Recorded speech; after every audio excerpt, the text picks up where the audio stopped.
15. Question: should my husband and I work on the same project or on separate projects?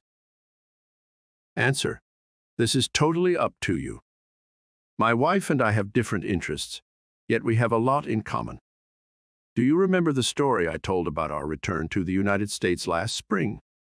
I had felt a duty as a husband to find a ride back to America, and so I appropriated it. I feel there are some things that are my wife's duty, like keeping the house clean and nice and finding the right school for my daughter, so she takes care of those things. Often my wife asks me to imagine for her, as if she has more faith in my ability to do so than in her own. This honors me, as any man worthy of the name wishes to feel that his family trusts him. However, I see nothing wrong with the common commitment between two people who love each other. 16. Question: it occurs to me that if you let yourself go too often into a state of drowsiness, then you will have a lack of feelings. Answer: when I talk about feelings, I don't mean emotions, but the acceptance that the wish has come true. When you feel grateful, fulfilled, relieved, it's easy to exclaim, "Thank you, isn't this great?" or "It's over." Once you reach the state of gratitude, you can either wake up aware that you have succeeded or fall asleep with the feeling of wish fulfillment. 17. Question: is love a product of our own consciousness?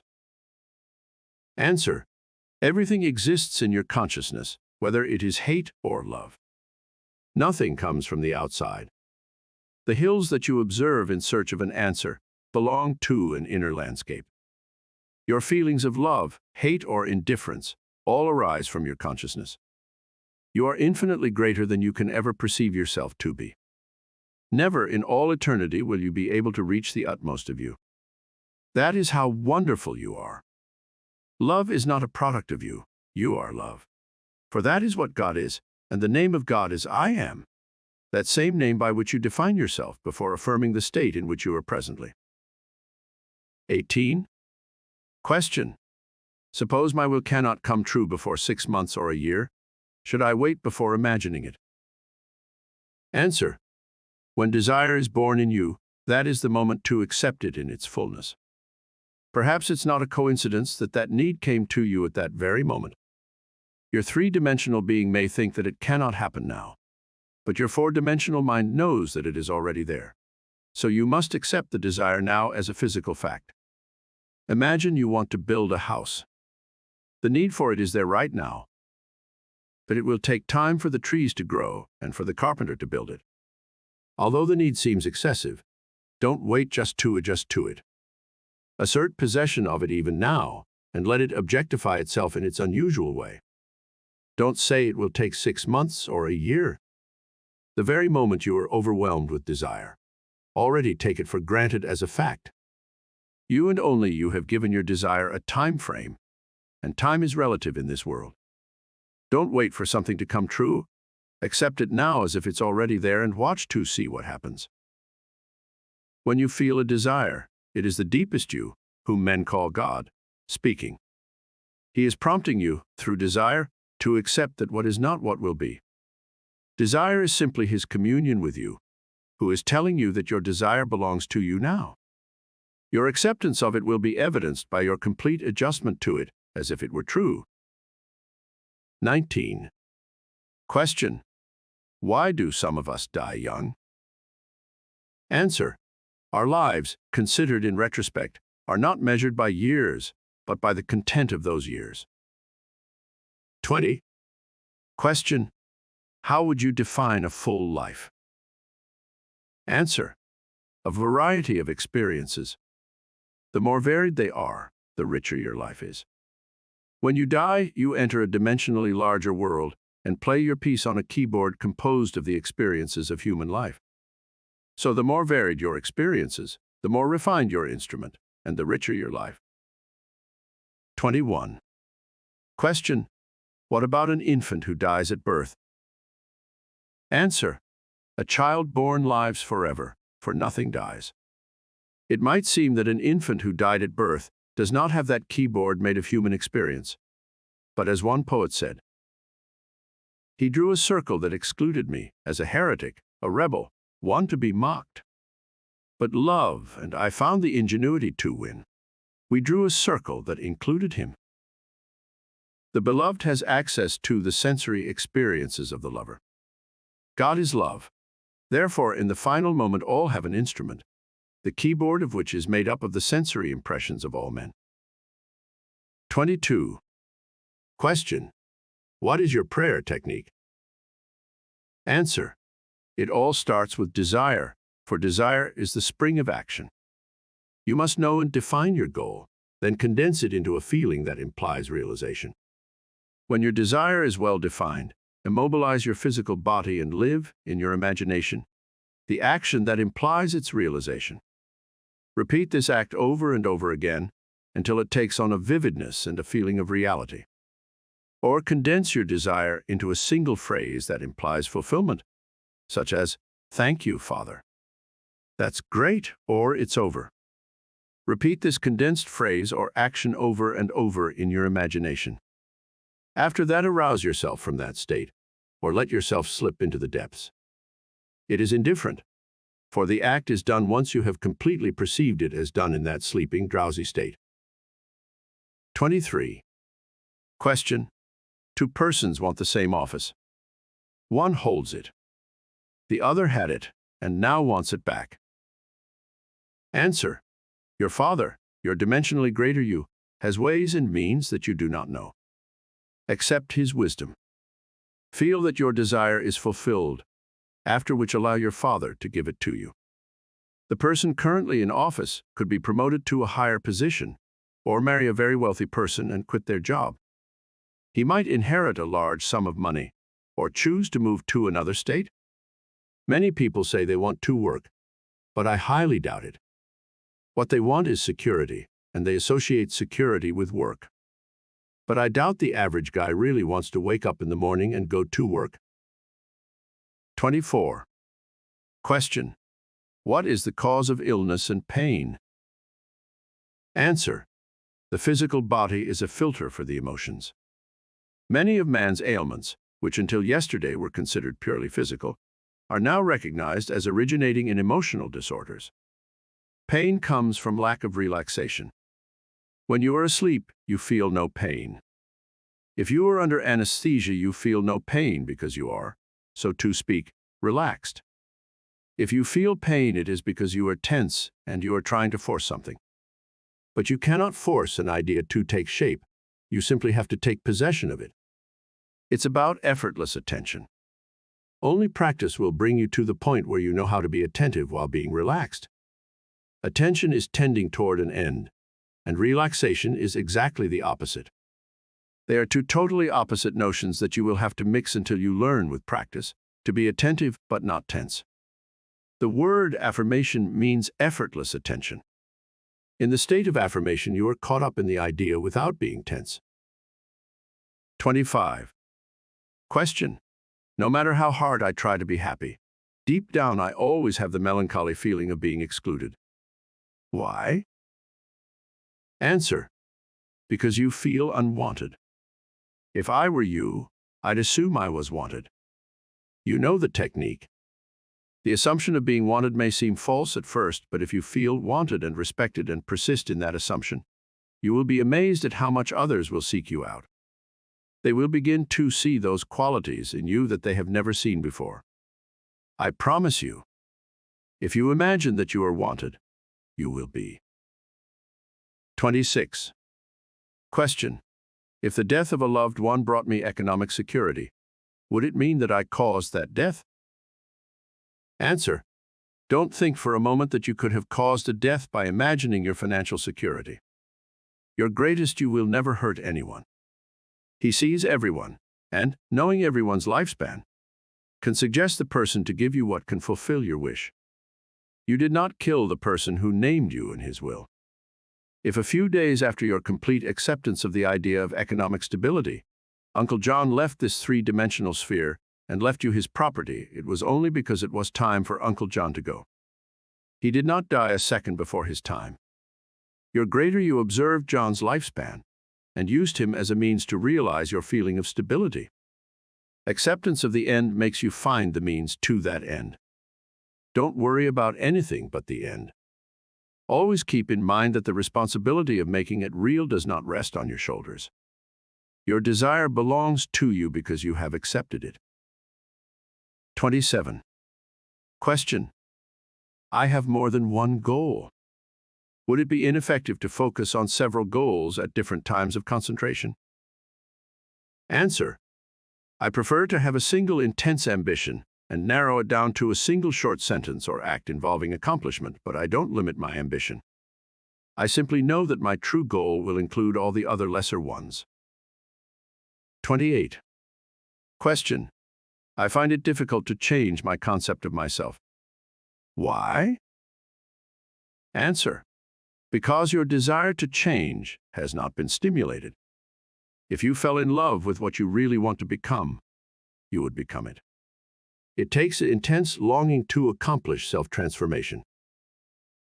As the hind longs for streams of water, so my soul longs for you, O God. If you would become as thirsty for perfection as the doe is for water enough to challenge the ferocity of the tiger in the forest, you would become perfect. 29. Question. I'm considering the idea of a business venture. It would mean a lot to me, but I can't imagine how it would come to fruition. Answer. You are relieved of that responsibility. You don't have to make it a reality, it already is. Although your concept of you seems so far removed from the business venture you are thinking about, it exists now as a reality within you. Ask yourself how you would feel and what you would do if your business venture were a great success. Identify with that character and feeling, and you will be amazed at how quickly you will realize your dream. The only sacrifice required of you is to let go of your current concept of you and take ownership of the desire you want to express. 30. Question. As a student of metaphysics, I was taught that racial prejudices and universal beliefs influence me. Do you mean that I am influenced by them only to the extent that I give these beliefs power over me? Answer. Yes. It's just your personal viewpoint, as your world always bears witness to your current concept of you. If someone offends you, change your concept of you. That is the only way you can change others. Today's newspaper can be read by any 6 people in this room, and no 2 will interpret the same news in the same way. One will be elated by it, another dejected, another indifferent, and so on. Yet it is the same news. Universal beliefs, racial prejudices, call them what you will, are not important to you. What matters is your concept not of another, but of yourself, for it is the concept you have of yourself that determines the concept you have of others. Forget about others. What are they for you? Follow your own desires. The law is always active, always true. Your consciousness is the stone on which all structures rest. Pay attention to what you are aware of. You need not worry about others, for you are supported by the truth of this law. No man comes to you of his own choice, whether he is good, bad, or indifferent. He does not choose you. It is you who chose him. He has come because of what you are. You cannot forcibly destroy the state that another person represents. Rather, leave him alone.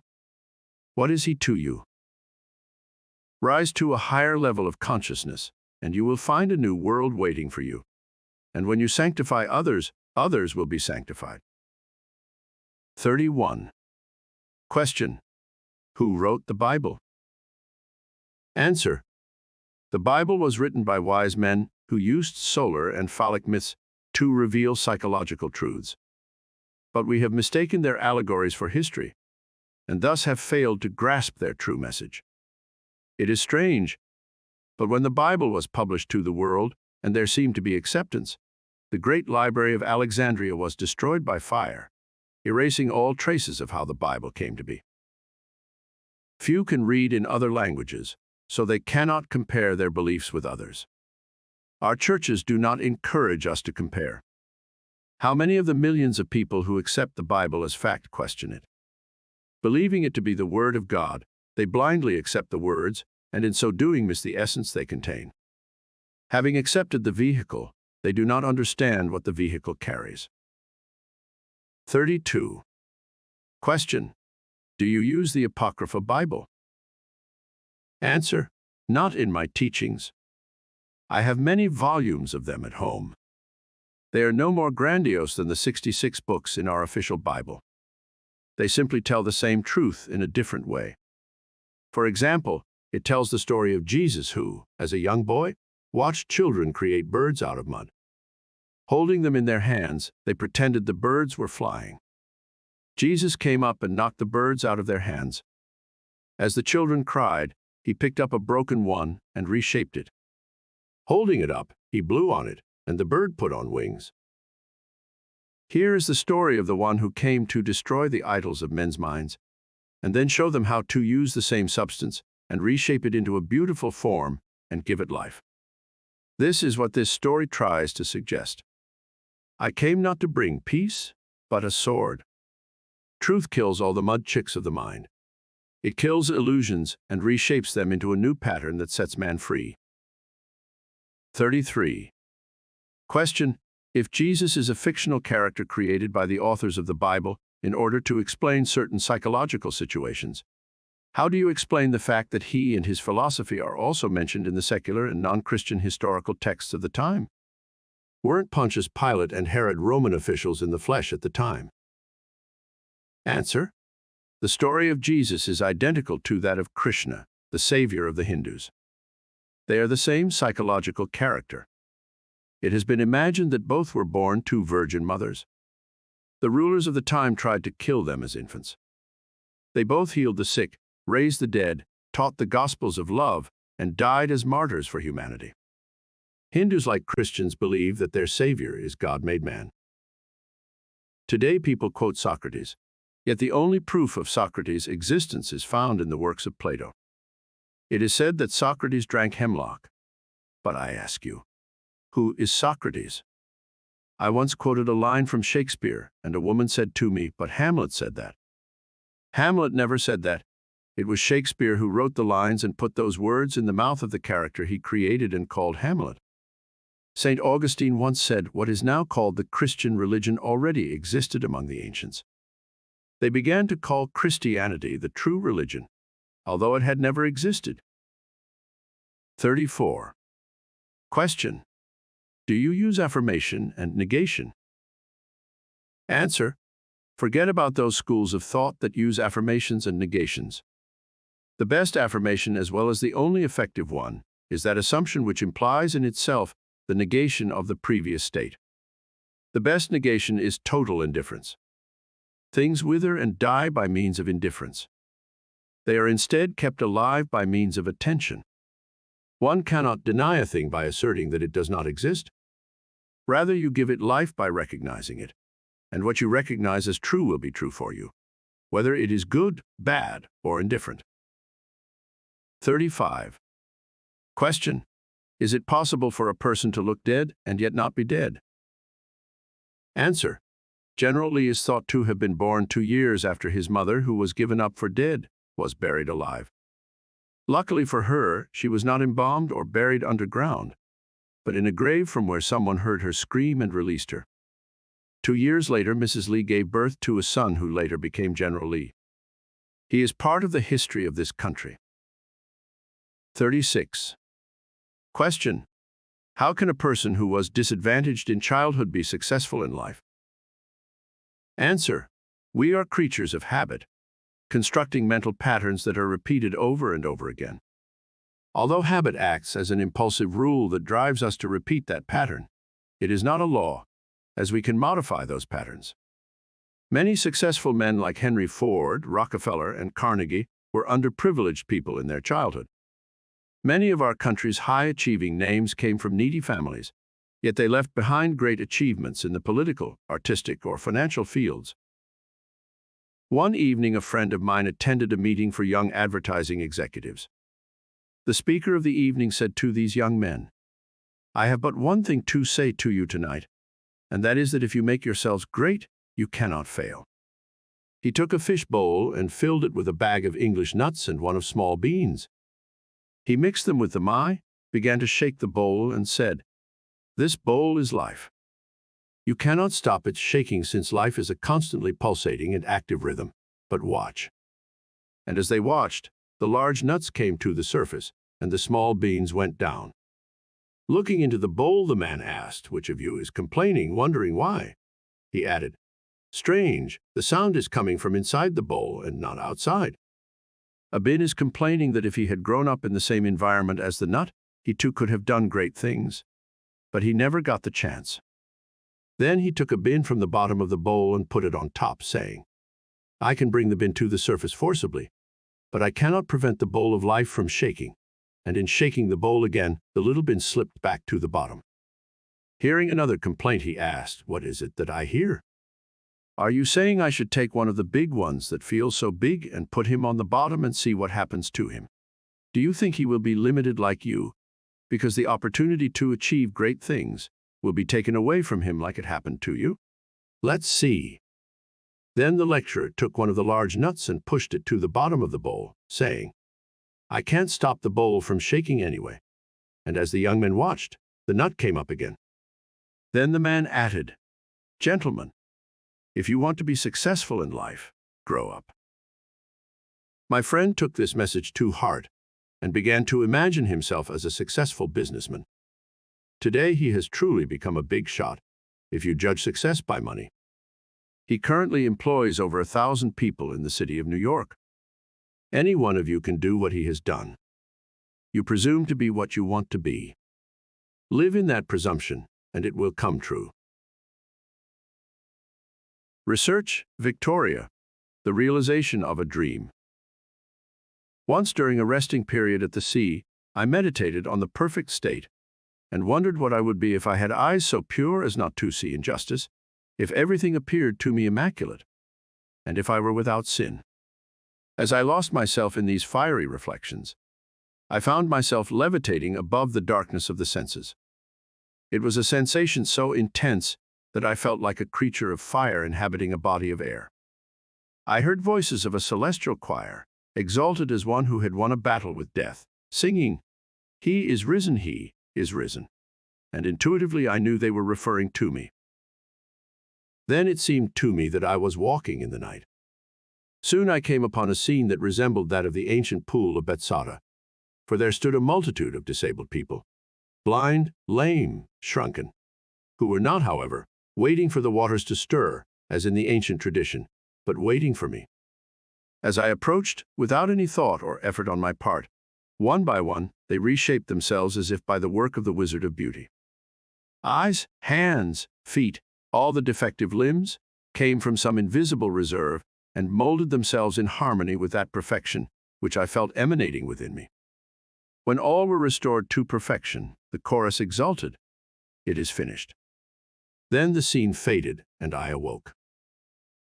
I know that this vision resulted from my intense meditation on the idea of perfection, for all my meditations inevitably lead to union with the state contemplated. I had been so absorbed in that idea that for a moment I had become what I had contemplated, and the noble purpose with which I had identified myself at that moment had attracted to itself noble things and shaped my vision in harmony with my inner nature.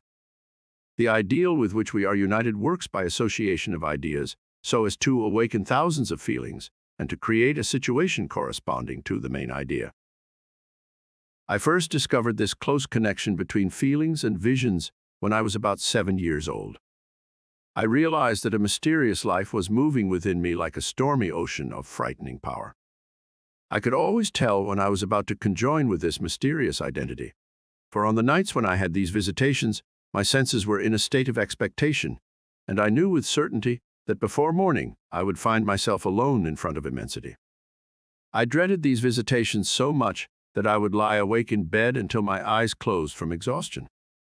As my eyes closed and I fell asleep, I was no longer alone, but was assailed deep within by another being.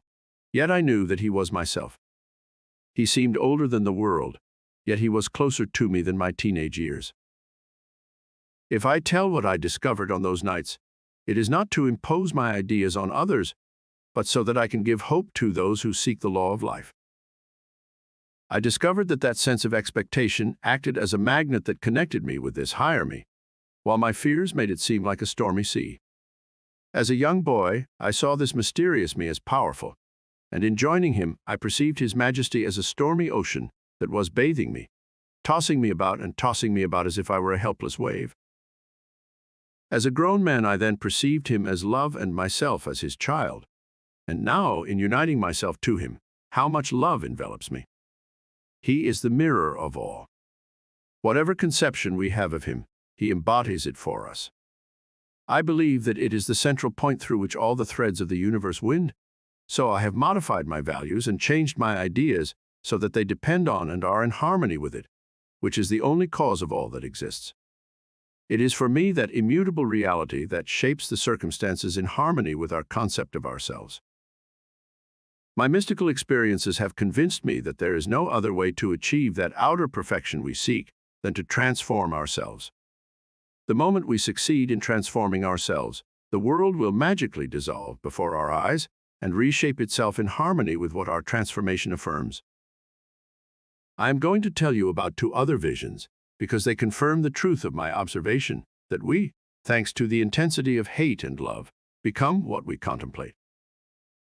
Once, with my eyes closed and made bright by thoughts, I was meditating on the eternal question, who am I?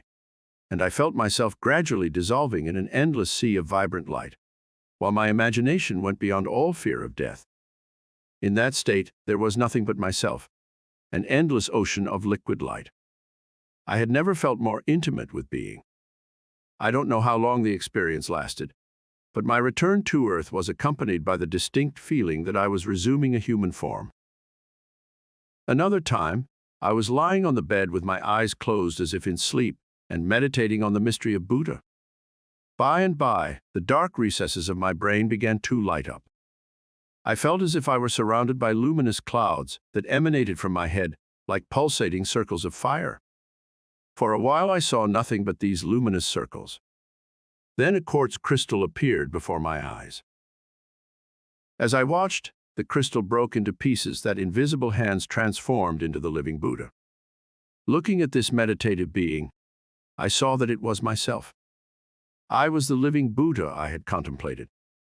A light as strong as the sun shone from this living image of myself with increasing intensity until it exploded. Then slowly the light went out, and once again I found myself in the darkness of my room. From what sphere or treasure of creation came this superhuman being? His robes? Crystal? Light?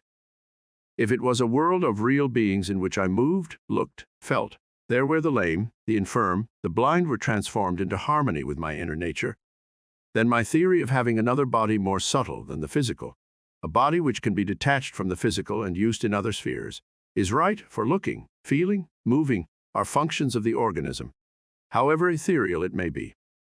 If I evaluate the possibility that my psychic experiences were self-fulfilling fantasies, I feel no less driven to ask questions about this more powerful me, projecting into my mind a real situation like those I experience while awake.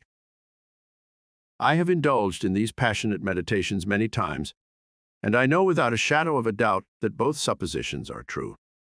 Within this earthly body dwells another belonging to a world of light, and I, by intense meditation, have drawn it as with a magnet out of the skull of this dark abode of flesh. The first time I conjured these fires within me, I feared my head might explode. I felt an intense vibration at the base of my skull, then a sudden oblivion of everything. Then I found myself dressed in clothes of light and hanging by a silver elastic cord from my sleeping body on the bed. My feelings were so ecstatic that I felt close to the stars. In those clothes I passed through spheres that were more familiar to me than Earth, and yet I found that, just as on Earth, circumstances shaped themselves in harmony with my nature. Already I hear you say self-fulfilling fantasies. Not unlike things on Earth. I am an immortal being who perceives himself as a man and shapes the worlds in the image and likeness of his own self-concept. What we imagine, we are. By our imagination we have created the dream of life, and by our imagination we will return to that eternal world of light, becoming what we were before we imagined the world. In the divine economy, nothing is lost. We cannot lose anything except by abandoning the sphere in which this thing has its natural existence. There is no power of transformation in death, and whether we are here or there, We shape the world around us by the intensity of our imagination and feelings, and we illuminate or darken our lives by the concepts we have of ourselves. Nothing is more important to us than our concept of ourselves, and this is especially true of our concept of that deep and hidden self within us. Those who help or hinder us, whether they know it or not, are the servants of that law, which molds external circumstances into harmony with our inner nature.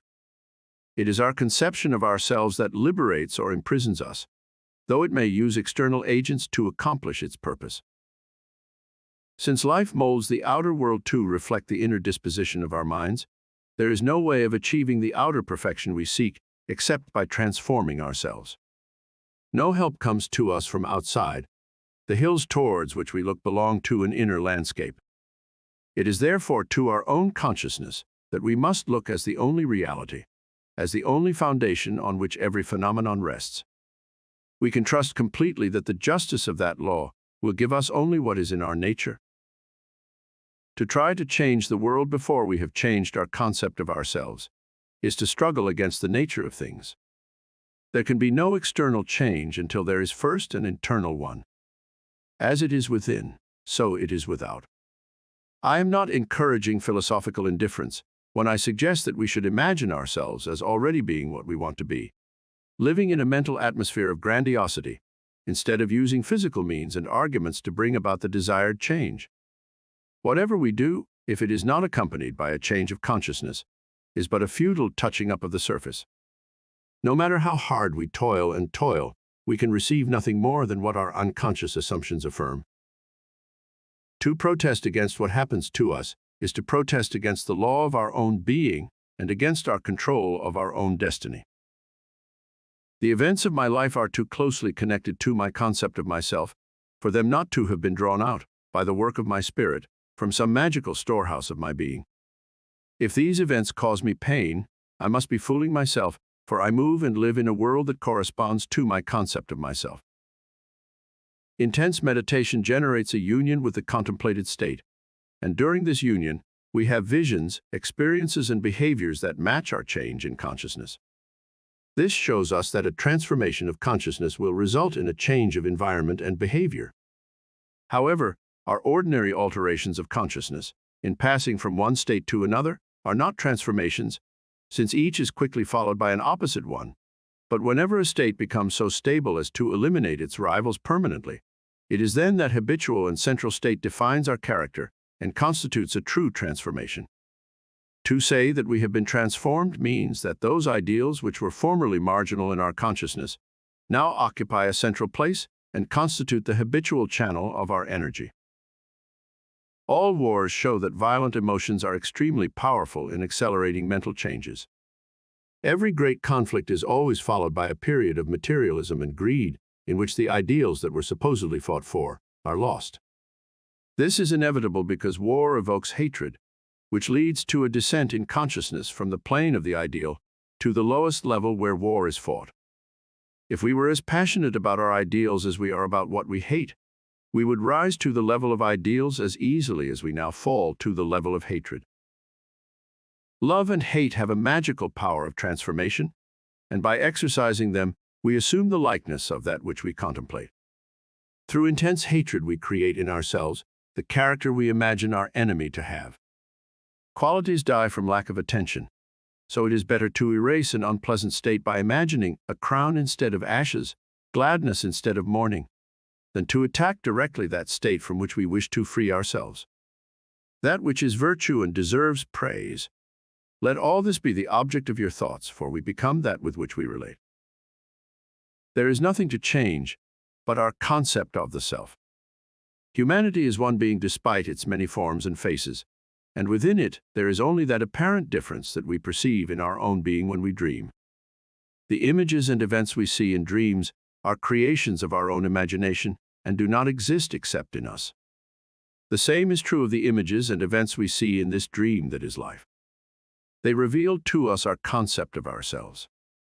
The moment we are able to transform the self, our world will dissolve and resume form in harmony with what our change affirms. The universe we study with such dedication is a dream, and we are the dreamers of that dream, eternal dreamers dreaming non-eternal dreams. Someday, like Nebuchadnezzar, we will awaken from the dream, from the nightmare in which we struggled with demons, and we will discover that in fact, we had never left our eternal home, that we were never born and never died except in our dream. This recording of Ask and It Is Given, The Law of Attraction According to the Teachings of Neville Goddard, by Neville Goddard, was presented by David De Angelis.